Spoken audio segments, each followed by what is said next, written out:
네, 시선 집중의 대미를 장식하는 비컨 뉴스 시간입니다. 이종훈 작가 모셨습니다. 어서 오세요. 안녕하세요. 자, 오늘 어떤 이야기입니까? 네, 오늘은 작년에 대한민국을 떠들썩하게 만들었던 고유정과 관련된 이야기인데요. 고유정의 또 다른 숨은 피해자에 대한 이야기를 좀 해볼까 합니다. 재판 다 끝났잖아요.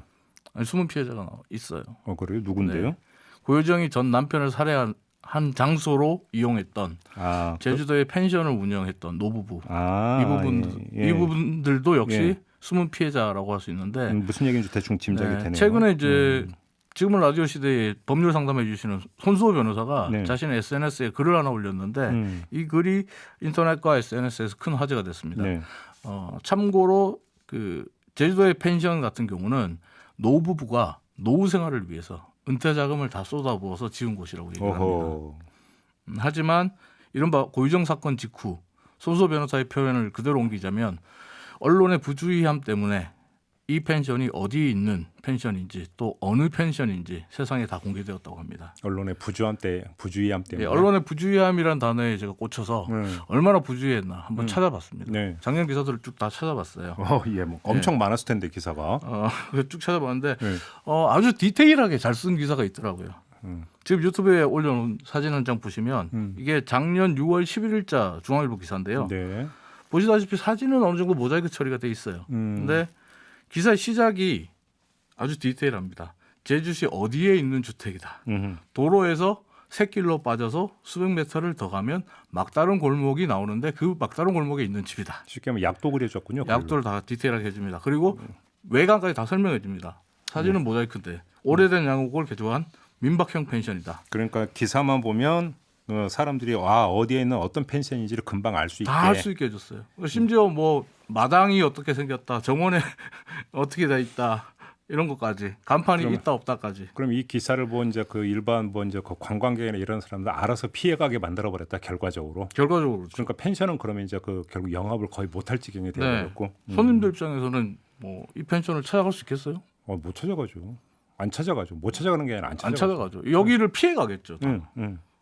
그리고 오히려 그러면서 이제 기존 예약들이 다 취소가 됐다 그러고. 근데 보통 이제 범죄 피해를 입을 경우에는 피해 이제 보상을 받을 수가 있잖아요. 이런 경우는 해당이 안 됩니까?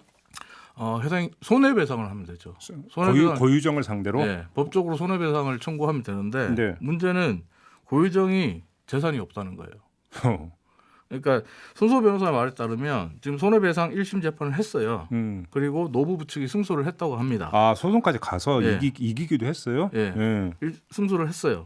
근데 지금 고유정이 항소하면서 재판 기간이 길어질 가능성이 높은데 문제는 이 재판 과정에서 보니까 고유정의 명의로 된 재산이 없다는 거예요. 별로 없다는 거예요. 근데 항소를 했다면 그 변호사 살 돈은 있었다는 얘기잖아요. 국선 변호사가 나오겠죠. 고유정 같은 경우는. 그런 거. 아니 이건 민사인데 민사의 국선 변호사 아니구나. 그러니까요. 근데 일단 뭐 항소를 했다고 얘기를 하고 고유정의 명의로 된 재산이 없으면 사실 이 노부부 측이 승소해도 손해배상을 받아내기 어렵습니다. 이 방법은 사실 어떻게 보면 노유정 가족 측에서 이걸 해결해 주는 방법인데 그 또한 쉽지는 않아 보이고요. 근데 문제는 노부부 같은 경우에는 지금 이 펜션 폐업해 가지고 지금 거의 뭐 폐가처럼 버려져 있다고 하거든요. 폐업까지 했고. 아이고 참. 은퇴 자금 다 쏟아부었어요. 노후 자금이에요. 근데 다 날리게 생겼어요. 손수호 변호사가 SNS에 올린 글 한 구절로 마무리하겠습니다. 고유정 사건에 잘 알려지지 않은 피해자도 있습니다. 용서받기 힘든 일을 저지른 자에게 도대체 무엇을 할 수 있을까 답답합니다. 답답하네요. 말 그대로. 넘어가죠. 다음 소식은요. 두 번째 소식은 준비한 오디오로 들어보시죠.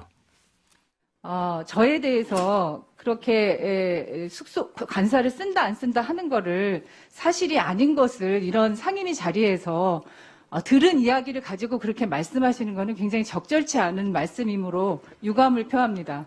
유은혜 교육부 장관 목소리네요. 네, 맞습니다. 방금 들으신 얘기는 어제 국회 교육위에서 열린 예산 심의를 위한 회의 자리에서 유은혜 부총리가 정경희 국민의힘 의원에게 대답했던 말인데요.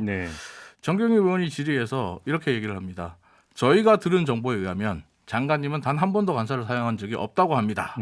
근데 유은혜 부총리는 가족이 일산에 있기 때문에 거기서 출근하는 건 맞지만 일주일에 한두 번은 세종에 꼭 머문다. 사실이 아니다. 잘못된 정보다. 이렇게 얘기를 합니다. 그런데도 불구하고 정경희 의원은 우리가 들은 정보에 의하면 내 정보에 의하면 그게 맞다라고 네.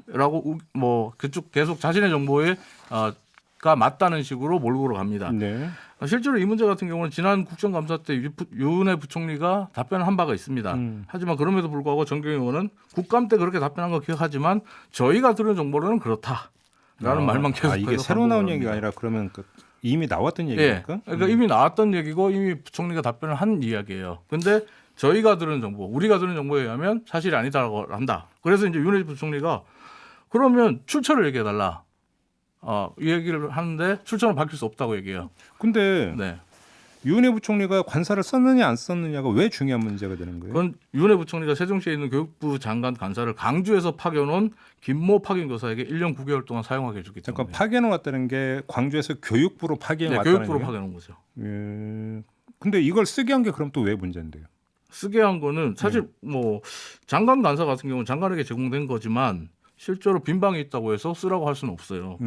또 마음대로 쓰라고 할 수는 없고 또 지난 5년간 교육부에 파견된 교원이 225명이 있는데 그 누구도 간사를 쓸 수 있도록 허용된 적이 없습니다. 이 사람만 파견 나온 게 아니라 예. 200명이 넘는데 왜 하필 유독 이 사람한테만 관사를 쓰게 했느냐? 예. 그러다 보니까 이제 장관이 개인적으로 특혜해 준 게 아니냐 이런 얘기가 나오는 거죠. 근데 지금은 뭐 간사를 나와서 이사를 했다고 합니다. 제기를 할 수도 있는 것 같은데요. 그렇게 네. 듣고 본다면? 근데 이제 이 부분에 대해서 사실이다 아니다. 이거 가지고 계속 싸웠는데 문제는 유기용 교육위원장도 지적을 했습니다만 어제 자리는 예산심의 자리였거든요. 예산심의 자리에서 팩트 체크하느라 예. 간사를 쓰네 안 쓰네 예. 이 얘기를 하느라 시간을 다 보내버렸거든요. 예. 그러면 예산심의는 누가 합니까? 여기까지만 하겠습니다. 알겠습니다. 그러니까 이게 이제 특혜냐 아니냐 네. 이 부분이 이제 문제의 본질인데 그것도 근데 예산심의하고 이게 무슨 상관이 있느냐 네. 초점은 여기에 있다는 말씀이신군요. 알겠습니다. 자 이렇게 마무리하죠. 이정훈 작가였습니다. 고맙습니다. 감사합니다.